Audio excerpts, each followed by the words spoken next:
Blue Jeans by Drea Griffin. As my grandmother tells the story, Mr. Griffin, that's her husband, wanted a pair of them there stone-washed jeans. So he took a new pair of very blue Wranglers and went to work. He had the right idea when he poured bleach over the legs and waist, but after leaving them overnight in a bucket on the back porch, it became evident, even to the possum perched at his moonlit spot, that this right idea had taken a wrong turn somewhere. The next morning, Granddaddy inspected his work. He did not notice the small holes left where the bleach had eaten away the once blue fabric. He could see that the once blue jeans were now entirely too white. Granddaddy had an independent mind, and he was not one to give up on anything. He knew there must be a remedy for this new twist in his plan. Several of his grown children offered to take him to the store to buy him a pair of already stone-washed jeans. He promptly declined the offers and set back to work.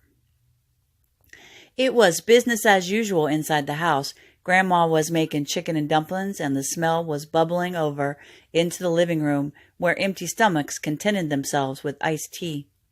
Kids were running circles around moms, dads, aunts, and uncles.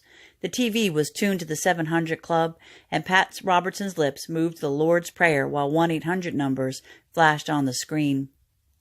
My grandmother was unaware of Granddaddy's project. In truth, everyone was usually unaware of Granddaddy's projects. He wasn't one for talking.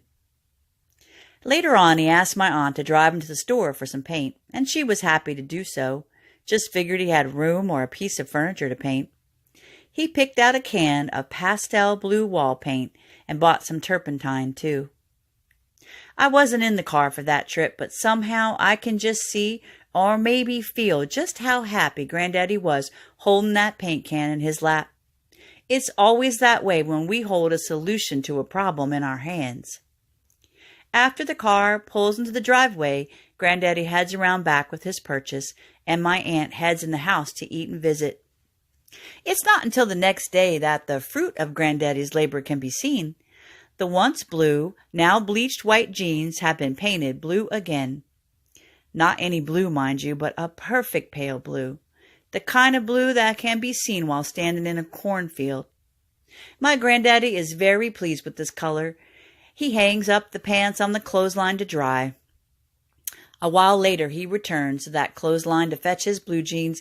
He pulls off the clothespin and takes down the pants. He gives them a good shake, the way you do with clothes from the line. Except these pants just point straight out. He sets the pants down, and they stand up completely on their own. Granddaddy and his project are squared off like gunslingers in an old Western TV show. I'm pretty sure that possum went belly up with laughter. At this point, I think even Granddaddy might have considered surrendering. Blue Jeans by Drea Griffin. As my grandmother tells the story, Mr. Griffin